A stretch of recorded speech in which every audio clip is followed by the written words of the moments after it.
بسم اللہ۔ عثمان رضی اللہ تعالی عنہ ابو بکر صدیق رضی اللہ تعالی عنہ کے دور میں مجلس شورا کی رکنیت۔ خلافت صدیق میں عثمان رضی اللہ تعالی عنہ ان صحابہ اور اہل شورا میں سے تھے جن کی رائے اہم ترین مسائل میں لی جاتی تھی۔ آپ ابو بکر صدیق رضی اللہ عنہ کے نزدیک مرتبے میں دو میں سے دوسرے تھے۔ عمر ابن الخطاب رضی اللہ عنہ عزیمت اور شدائد کے لیے، اور عثمان رضی اللہ عنہ رفق اور بردباری کے لیے یعنی نرمی کے لیے۔ عمر رضی اللہ عنہ خلافت صدیق کے وزیر اور عثمان رضی اللہ عنہ جنرل سیکریٹری تھے، ناموس اعظم اور کاتب اکبر تھے۔ آپ کی رائے ابو بکر صدیق رضی اللہ عنہ کے یہاں مقدم رہتی تھی، چنانچہ جب ابو بکر رضی اللہ عنہ نے ارتداد کی تحریک کو کچل دیا تو روم پر چڑھائی کرنے اور مختلف اطراف میں مجاہدین کو روانہ کرنے کا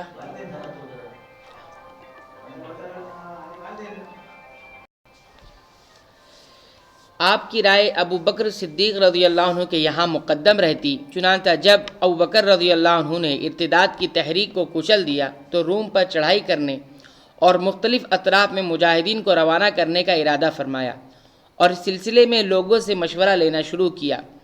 خرد مندوں نے اپنی اپنی باتیں آپ کے سامنے رکھی۔ ابو بکر رضی اللہ عنہ نے اس سلسلے میں مزید مشورہ طلب کرتے ہوئے فرمایا، آپ حضرات کی کیا رائے ہے؟ تو عثمان رضی اللہ عنہ نے فرمایا، آپ اس امت کے خیرخواہ اور مشفق ہیں، لہذا آپ کسی بات کو عام مسلمانوں کے لیے مفید سمجھے تو اس کو کر گزریے، یقیناً آپ پر کوئی شبہ نہیں کیا جا سکتا۔ اس پر طلحہ، زبیر، سعد، ابو عبیدہ، سعید بن زید اور اس مجلس میں موجود تمام مہاجرین انصار رضی اللہ عنہم نے کہا، عثمان نے سچ کہا ہے، جو آپ مناسب سمجھے کر گزریے۔ اسی طرح جب ابو بکر رضی اللہ عنہ نے کہا، آپ اس شخص کو بحرین کا والی مقرر کیجئے جسے رسول اللہ صلی اللہ علیہ وسلم نے بحرین والوں کے پاس بھیجا تھا، اور وہ آپ صلی اللہ علیہ وسلم کے پاس بحرین والوں کے اسلام اور اطاعت کے ساتھ واپس ہوئے تھے۔ لوگ ان کو جانتے ہیں اور وہ انہیں اور ان کے ملک کو جانتے ہیں، یعنی علا بن حضرمی رضی اللہ عنہ۔ ابو بکر رضی اللہ عنہ نے آپ کی اس رائے پر عمل کرتے ہوئے علا بن حضرمی رضی اللہ عنہ کو بحرین کا والی بنا کر بھیجا۔ جب ابو بکر رضی اللہ عنہ کی بیماری بڑھ گئی تو لوگوں سے مشورہ لیا کہ وہ ان کے بعد خلافت کی باغ ڈور سنبھالنے کے لیے کس کو پسند کرتے ہیں۔ لوگوں نے عمر رضی اللہ عنہ کے سلسلے میں مشورہ دیا، اور عثمان رضی اللہ تعالیٰ عنہ نے عمر رضی اللہ تعالیٰ عنہ سے متعلق رائے پیش کرتے ہوئے فرمایا، الہی، میرے علم کے مطابق ان کا باطن ان کے ظاہر سے بہتر ہے، اور ہم میں ان کے مثل کوئی نہیں۔ اس پر ابو بکر رضی اللہ عنہ نے فرمایا، اللہ آپ پر رحم فرمائے، اللہ کی قسم۔